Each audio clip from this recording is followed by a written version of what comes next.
Hello, friends. So I came across some information about an old friend, which has left me, as these kids say nowadays, shook. I figured I'd make a post to just sort through my thoughts and share a rather insane story. But before we get started, my name is Mikey, like Mikey but spelled weirdly, and I'm in my 20s. Also, I'd like to apologize of how overly sarcastic this post may seem.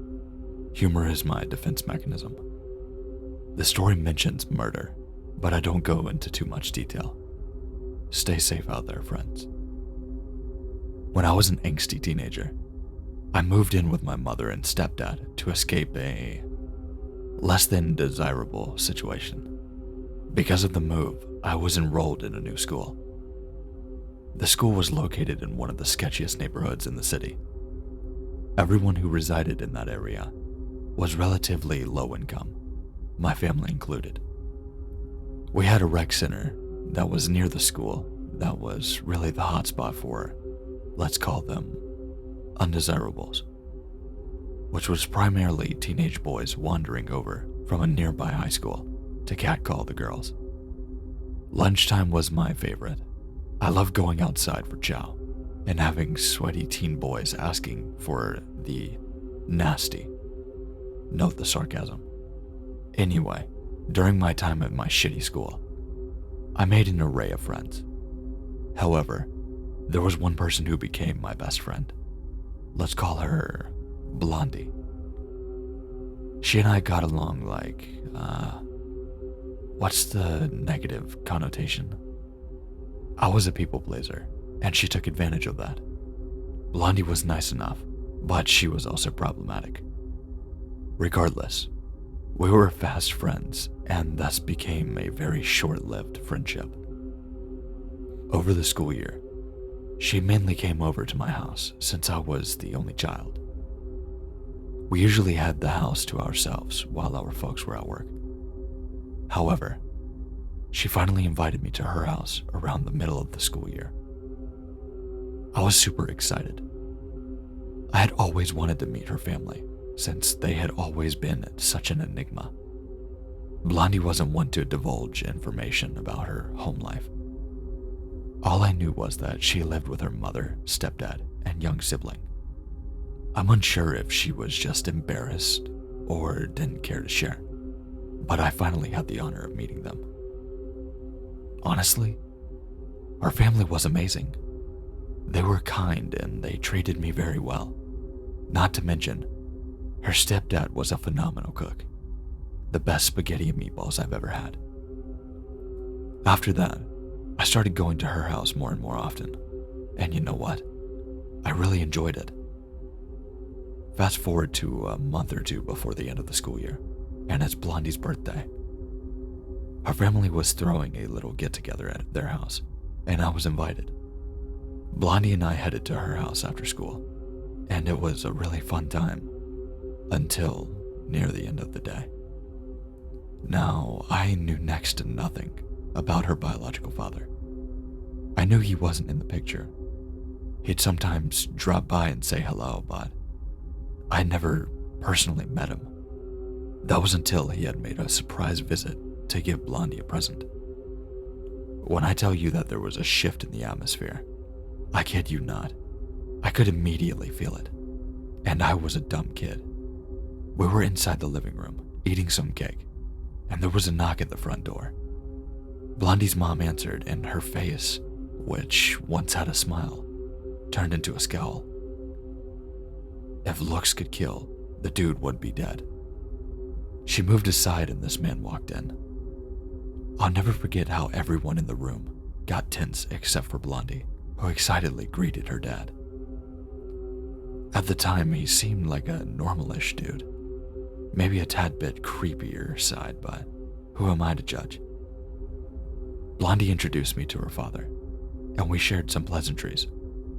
At one point, I was invited to get some ice cream with them the following day, which I accepted. I mean, I was getting free ice cream. Of course I was going to say yes.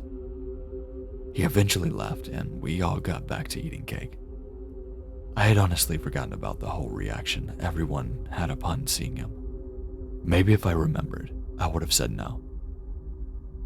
Anyway, the following day rolled around, and I went for ice cream with Blondie and her dad. I can't remember much from that day other than him asking me if I had a boyfriend or girlfriend, which seemed innocent enough, but the way he asked, it just made me feel weird. I honestly can't remember much from the other encounters with this man. Nothing really jumps out to me. I know I went with him and Blondie a few more times before my family moved to another city and we lost touch. Fast forward a few years, and I'm attending college. I had managed to stay in contact with one person from the middle school days. Let's call her Teddy. She had reached out to me one day, asking if I wanted to go to a movie, which I happily accepted. I was balls deep in The Big Sad at the time, and needed a pick-me-up. A film with an old friend was just what I needed. I took the train to a nearby mall, and Teddy and I watched the movie. After we headed to the food court to get some chow, we were catching up.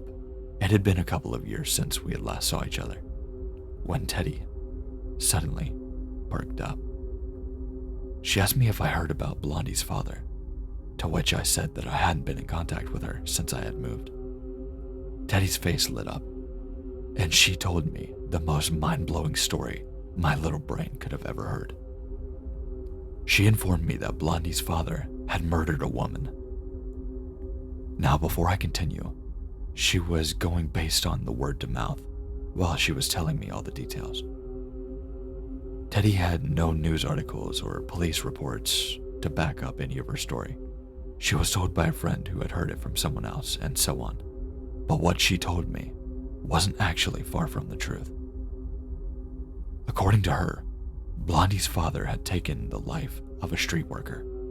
He got away with it for 2 years, and his truck got him caught. Apparently there was something unique about it. Teddy couldn't tell me much more because she genuinely didn't know.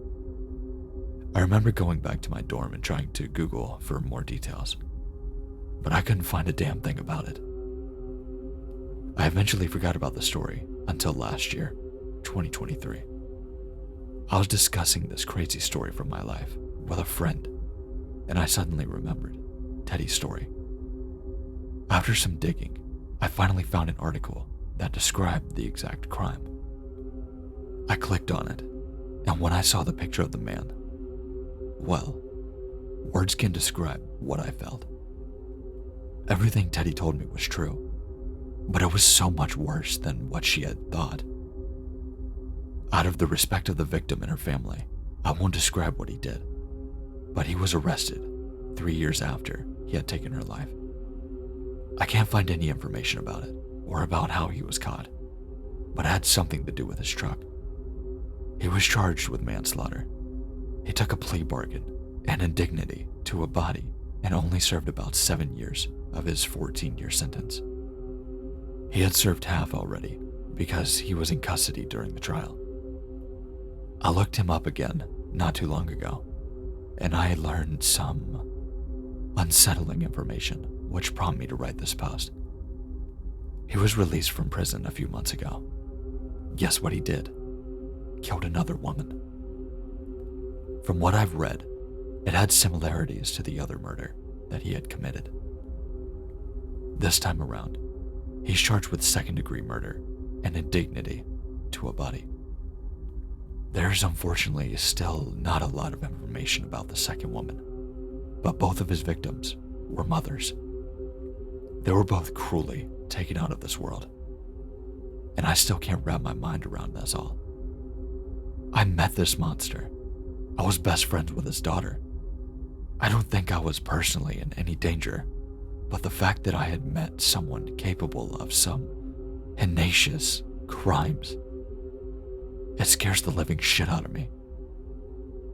I can't even begin to imagine how Blondie must have felt after learning that her father had committed those crimes. Anyway, I apologize for the length of the story and how vague I was regarding the crime. I know some of you really want to know everything, but it didn't feel right to share their story, especially since it had little to do with me. I was just this schmuck that was friends with the daughter.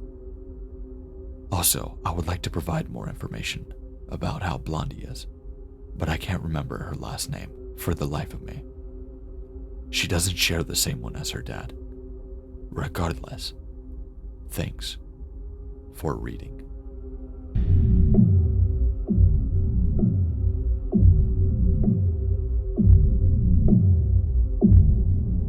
The story I'm about to tell you is 100% true. This happened sometime in November of 2010. I was fishing with my friend Rico in the lake near the country club of Miami. To no surprise, we never caught anything.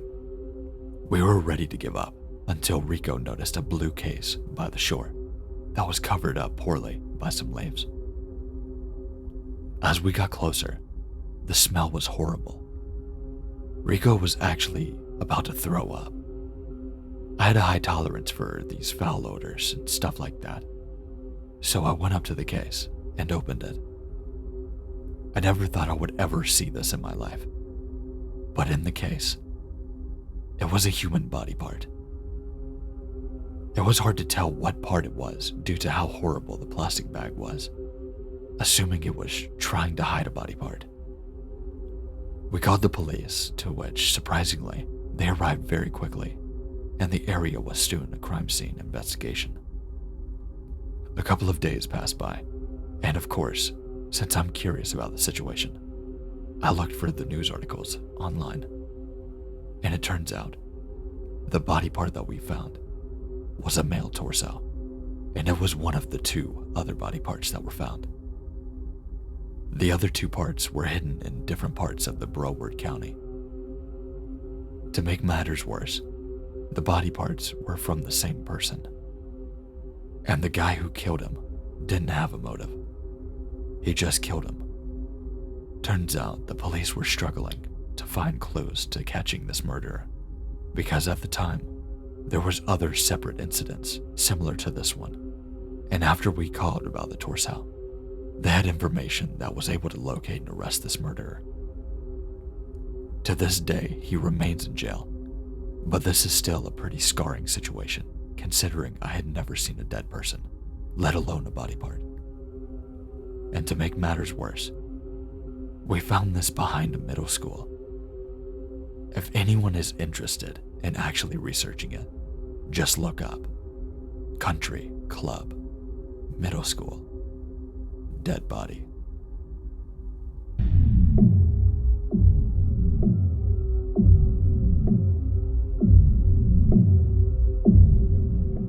I've been listening to a podcast about serial killer Israel Keys, and it made me remember the story from my childhood.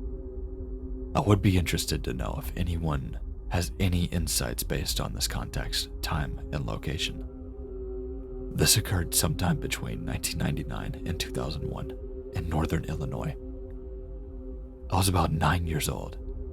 My mom and I were driving home from some event, and it was late at night, probably 9 or 10 p.m. We were traveling down a otherwise empty road, going through an open farmland. We eventually caught up to this black pickup truck, and after a few minutes, we found ourselves at the red light behind this truck. When the light turned green, the man didn't go. Instead, he parked his truck and got out. He walked up to my mother's driver's side door. We expected him to lean down and possibly ask for directions or something, but he didn't. He just stood there. He was tall, so we couldn't see his face from the inside of the car. He stood so close, he was practically pressing against it. All we could see were his thighs, hips, and the window, as he was so tall. He just stood there in silence for a moment, then turned around, went back to his truck, and drove away. My mom always thought this man intended to do something very bad, but thought she was the only one in the car. When he walked up, he may have seen me for the first time, and perhaps the idea of a child or 2 victims at once made him lose the nerve. My mom remembers him having dark hair and possibly a beard, but it's been about 20 years. I think it's kind of a crazy coincidence that if this man was Keyes and he was in the military around that time. But it was a scary experience, nonetheless.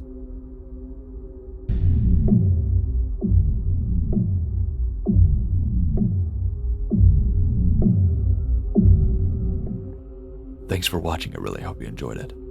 I haven't done any of these true crimes or anything like that in such a long time. So, I'm seeing how you guys like it. And if you guys would like to see more of these, make sure to let me know down in the comment section. Make sure to like, comment, and if you're new to this channel and you like what you saw, make sure you subscribe. I've got a lot of content, a lot more coming. And also, make sure to check out the links in the description like Twitter, Instagram, everything like that. But with that being said, stay safe, stay scary, and I'll see you in the next one. Make sure to go check out the live stream I'll be on with Back to Ashes tomorrow, 9 p.m. Eastern Standard Time. Be there or be square. Okay, bye.